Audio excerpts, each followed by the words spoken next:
Hey everyone, this is Pastor Steve again. Today we're going to be talking about the rest of chapter 1 of the book of Revelation.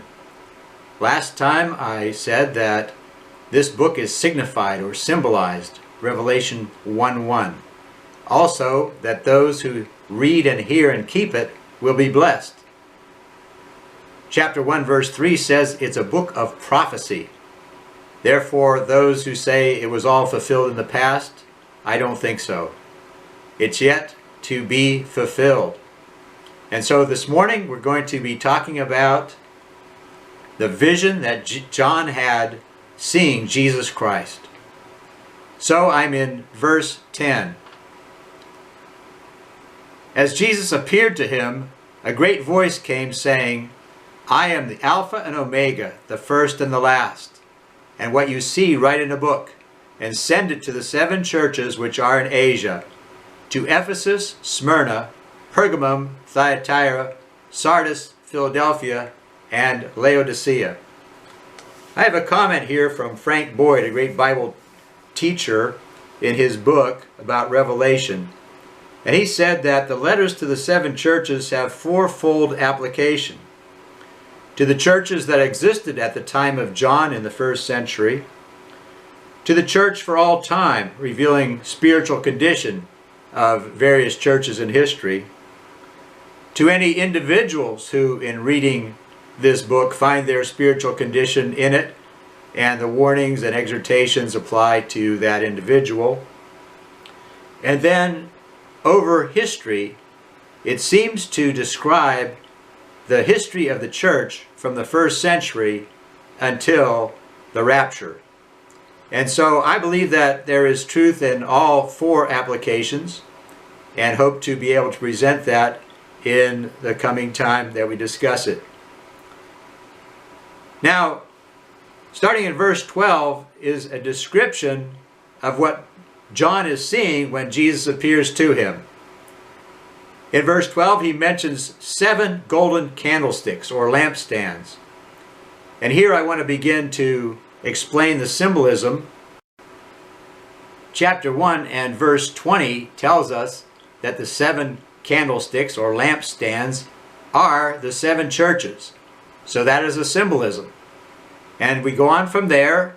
He sees one in verse 13 like the Son of Man. This is a messianic title found in Daniel chapter 7 verse 13, and also Jesus applied it to himself in Mark chapter 14 and verse 62 at the trial before the high priest when he was asked, Are you the Christ? Jesus said, I am, and you shall see the Son of Man coming with the clouds of heaven.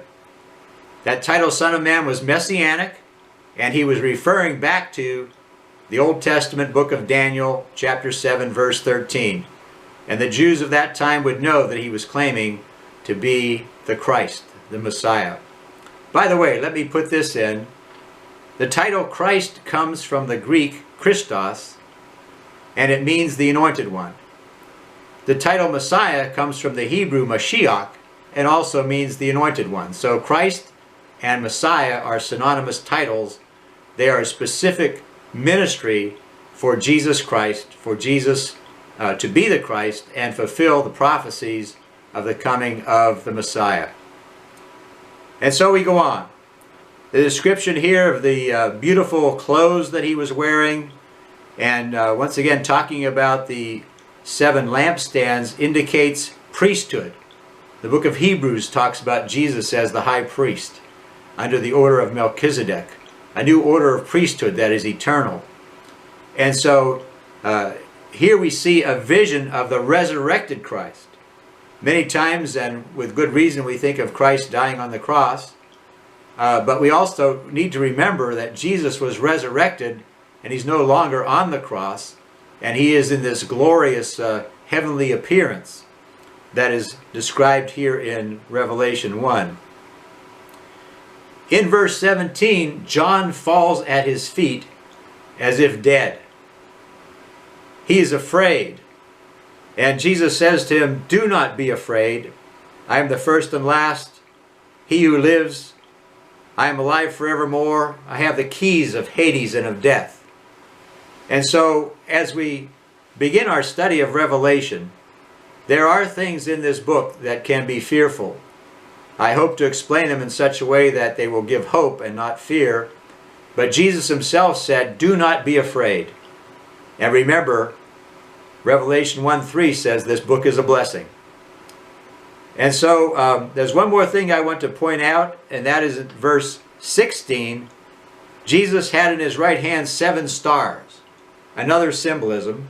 And this symbolism is also explained in Revelation chapter 1, verse 20, where it says the 7 stars are the 7 angels or messengers of the 7 churches.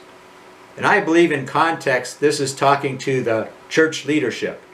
It's not talking about angels of heaven, but more in the sense of the word of a messenger, which is also used in that way elsewhere in the Bible.